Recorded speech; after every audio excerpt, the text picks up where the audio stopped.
Good morning all students. देखिए आपको जो है बायोलॉजी में प्राकृतिक संसाधनों और संपदा बताई जा रही थी, तो उसमें देखिए जो संसाधन हैं आपके वो तो आपको मालूम है। इसमें देखिए कुछ क्रांतियाँ बताई जा रही थी, जिसमें से खाद्य उत्पादन में सुधार के लिए कुछ क्रांतियाँ हुई, रिवोल्यूशन बोलते हैं, रिवोल्यूशन। और वो जो है जैसे ग्रीन रिवोल्यूशन मतलब हरित क्रांति, जो कल आपको बताया गया था कि उन्नत फसल देने वाली मैक्सिकन प्रजाति को सबसे पहले नॉर्मन बोरलॉग ने तैयार किया था। उन्होंने भारतीय देसी गेहूं की प्रजाति के साथ संकरण करा के उन्नत फसलें तैयार की थी। वो उन्नत फसलें आपको कौन कौन सी थी, जैसे सोनालिका और कल्याण सोना। ये क्या है, गेहूं की उन्नत प्रजाति है। कल्याण सोना, सोनालिका, ये सब गेहूं की उन्नत प्रजातियां हैं। इनको जो है जो पैदावार हुई, इससे खाद्यान्न में बढ़ोतरी हुई, जिससे भारतवर्ष खाद्यान्न के मामले में सबसे अच्छी, अर्थव्यवस्था के मामले में सबसे ऊपर उठ करके आया। उनमें से MS स्वामीनाथन ने इनको मतलब गेहूं की एक खाद्यान्न की मात्रा को बढ़ाने के लिए इनका बहुत बड़ा श्रेय है। इन्हीं के द्वारा ये भारतीय हरित क्रांति के जनक कहलाते हैं। MS स्वामीनाथन भारतीय हरित क्रांति के जनक, और विश्व के हरित क्रांति के जनक आपके नॉर्मन बोरलॉग, क्योंकि ये मैक्सिकन प्रजाति जो थी उसको जो है तैयार किया था और उसको भारतीय देसी गेहूं की प्रजाति के साथ संकरण करा करके उन्नत फसलें तैयार की थी। सन 1960 से 80 के बीच का जो दशक था, जो सत्र था, उसमें उन्होंने कृषि का स्वर्ण युग कहा। कृषि से संबंधित हरित युग है, ठीक है। तो वो जो स्वर्ण युग है वो 1960 से और 1980 के बीच का जो युग था वो स्वर्ण युग कहलाया गया हरित क्रांति के बारे में। फिर इसके बाद आता है हरित क्रांति के बाद श्वेत क्रांति, और श्वेत क्रांति को हम व्हाइट रिवोल्यूशन बोलते हैं। White revolution. श्वेत क्रांति किससे संबंधित है? श्वेत क्रांति जो है दुग्ध उत्पादन, सफेद क्रांति दुग्ध उत्पादन से संबंधित है, और इस क्रांति के प्रभाव से 11.3% की बढ़ोतरी हुई है, जिससे आज हमारे देश में दूध की पर्याप्त मात्रा, दूध जो है पर्याप्त मात्रा में उपलब्ध है। इसके लिए कुछ उन्होंने उन्नत किस्में, उन्नत जातियों की नस्लों का उपयोग किया, ठीक है, और उनसे जो है दूध का उत्पादन बढ़ा है। जैसे एक जो है होल्स्टीन या फ्रीजियन जो गाय होती है, एक प्रतिवर्ष 3200 लीटर दूध देती है। इसी तरह एक मुर्रा भैंस होती है, वो जो है 2000 लीटर प्रतिवर्ष दूध देती है। तो ये जो है सब क्या है, क्योंकि ये क्रांति दूध से संबंधित है, दुग्ध उत्पादन से। और उसके लिए कौन कौन सी प्रजातियां थी, तो उसमें आपको बता दें होल्स्टीन विदेशी प्रजातियां थी, और फ्रीजियन, जर्सी, साहिवाल, ये गाय भैंस की प्रजातियां थी जिनसे दूध का उत्पादन बढ़ा है इस श्वेत क्रांति से। फिर इसके बाद आता है श्वेत क्रांति के बाद पीली क्रांति, आप जानते हो, सरसों के उत्पादन से। अब इसके बाद आता है रजत क्रांति, सिल्वर क्रांति। रजत क्रांति, इसको हम सिल्वर क्रांति भी बोलते हैं। रजत माने चांदी या सिल्वर माने भी चांदी होता है। तो ये जो क्रांति है अंडों के उत्पादन से संबंधित है, या इस क्रांति का श्रेय अंडों के उत्पादन से। जितने भी अंडों की जो खपत होती है वो सभी मात्राएं अच्छे प्रकार के नस्लों के द्वारा तैयार की जाती हैं, और वो जो है क्योंकि अंडों के उत्पादन में जो बढ़ोतरी लगातार हुई है वो इसी क्रांति का प्रभाव था। तो अंडे के उत्पादन सिल्वर क्रांति या रजत क्रांति से संबंधित है। इसके लिए उन्होंने जो है कुछ जो है लिया हुआ है, जैसे कि इनकी कुछ प्रजातियां थी व्हाइट लेग, और वो एक और होती है आइलैंड रेंट। ये जो है कुछ प्रजातियां हैं मुर्गी की, जिनसे अंडे का उत्पादन तेजी से होता है। और भी है IBL 80, ILS 82, B77, बहुत से इसकी प्रजातियां हैं। मुर्गियों की कई प्रजातियां हैं जिनसे अंडों के उत्पादन में वृद्धि हुई है। तो अंडों के उत्पादन से संबंधित सिल्वर क्रांति है।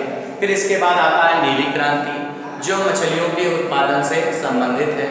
मछलियों के उत्पादन के अधिक, क्योंकि खाद्यान्न के रूप में सबसे ज़्यादा मछली का भी उपयोग होता है, जो खाद्यान्न की समस्या को भी दूर करता है। और मछली उत्पादन में भारत भी अग्रणी रहा है, क्योंकि मछली उत्पादन आपकी जो नीली क्रांति है मछली उत्पादन से संबंधित है। और उनमें से जैसे कि आपको मालूम है रोहू, कतला, भांगुर, ये जो मछलियाँ हैं इनसे भी जो है खाद्यान्न की समस्या हल हुई है। इनकी भी कई वैरायटियाँ या कई प्रजातियाँ विकसित की गई हैं। फिर इसके बाद आता है पीली क्रांति, आप जानते हैं वो सरसों उत्पादन से। तो इस प्रकार ये सभी क्रांतियाँ थी। अब इसके बाद आता है पादप प्रजनन क्या है, प्लांट ब्रीडिंग, पादप प्रजनन। तो आपको देखिए इतनी क्रांतियां बताई गई हैं। एक तो आपकी हरित क्रांति, ये है कृषि से यानी गेहूं प्रजाति से संबंधित है, गेहूं की प्रजातियां भी यानी कृषि से। और श्वेत क्रांति या सफेद क्रांति दुग्ध उत्पादन से। और रजत या सिल्वर क्रांति अंडे के उत्पादन से। नीली क्रांति ब्लू रेवोल्यूशन मछली उत्पादन से। और पीली क्रांति ये सरसों उत्पादन से है, इस प्रकार ये जो रेवोल्यूशन है, ये जितने भी रेवोल्यूशन है, क्रांतियां हैं, वो सब जो है किससे संबंधित है, ये आपको यहाँ पर बताया गया। अब इसके बाद आता है क्रांतियां आपको क्लियर होना चाहिए। नीली क्रांति मछलियों के उत्पादन से, वो पीली क्रांति सरसों के उत्पादन से, सिल्वर क्रांति अंडों के उत्पादन से, सिल्वर को रजत क्रांति भी बोलते हैं। श्वेत माने सफेद क्रांति जो हुई दुग्ध उत्पादन से। और हरित क्रांति कृषि से संबंधित है। इसके बाद आता है प्लांट ब्रीडिंग, पादप प्रजनन होता क्या है? देखिए जो आपके दैनिक खाद्यान्न के रूप में प्रयोग की जाने वाली फसलें हैं, फल हैं, सब्जियां हैं या वनोपयोगी वृक्ष हैं, उनको अनुवांशिकी के आधार पर परिवर्तन करके उसकी नस्लों में जो सुधार किया गया, उससे अच्छी प्रजातियां विकसित की गई, वो कहलाता है पादप प्रजनन। पादप प्रजनन द्वारा पौधों की पैदावार बढ़ जाती है, संकर बीज उत्पन्न होते हैं, उच्च गुणवत्ता वाले बीज उत्पन्न होते हैं, पोषक तत्वों की मात्रा बढ़ जाती है, बीजों की संख्या बढ़ जाती है, भूमि की उर्वरा शक्ति बढ़ जाती है, भूमि की उपजाऊ क्षमता बढ़ जाती है, भूमि में पोषक तत्वों की मात्रा बढ़ जाती है। तो ये सब क्या है? पादप प्रजनन के, प्लांट ब्रीडिंग के प्रभाव या प्लांट ब्रीडिंग का महत्व है। इसके बाद आता है संकर ओज क्या है? हाइब्रिड वेगर, संकर ओज क्या होता है कि जिनके उन्नत फसलें उगाने के लिए उन्नत बीज की आवश्यकता होती है। जब उन्नत बीज वाले दो विपरीत लक्षण वाले पौधों के बीच जब संकरण कराते हैं, जिसमें उच्च गुणवत्ता वाले बीजों के बीच जब संकरण कराते हैं, तो अच्छे नस्ल के बीजों का निर्माण होता है। जब दो विपरीत अच्छे किस्म वाले पौधों के बीच संकरण कराते हैं, तो अच्छे बीज वाले या अच्छे गुण वाले लक्षणों का या बीजों का निर्माण होता है। उसी को हम संकर ओज कहते हैं। संकर ओज शब्द की खोज सल ने की थी, वैज्ञानिक सल वैज्ञानिक थे, उन्होंने संकर ओज शब्द की खोज की थी और उन्होंने इसे गुण उच्चता भी कहा था। संकर ओज को गुण उच्चता भी कहते हैं, क्योंकि उच्च गुण वाले बीजों से ही पौधों का निर्माण हुआ है। तो जो बीजों का निर्माण होता है वो गुण उच्चता वाले होते हैं, इसलिए इसे संकर ओज या गुण उच्चता कहते हैं। इससे क्या होता है कि पहली दलहनी कुल के पौधों में जो है उसको आपको उस पर गिरा देते हैं, उसी पे जोत दिया जाता है हरी घास वगैरह को, तो उस पर उसकी पैदावार बढ़ जाती है। तो दूसरी चीज़ कि भूमि की उपजाऊ क्षमता बढ़ती है और पैदावार बढ़ती है, रोग प्रतिरोधक क्षमता बढ़ती है, पौधों की वृद्धि होती है और उनमें फलों और बीजों की संख्या बढ़ जाती है। ये सब संकर ओज के महत्व हैं।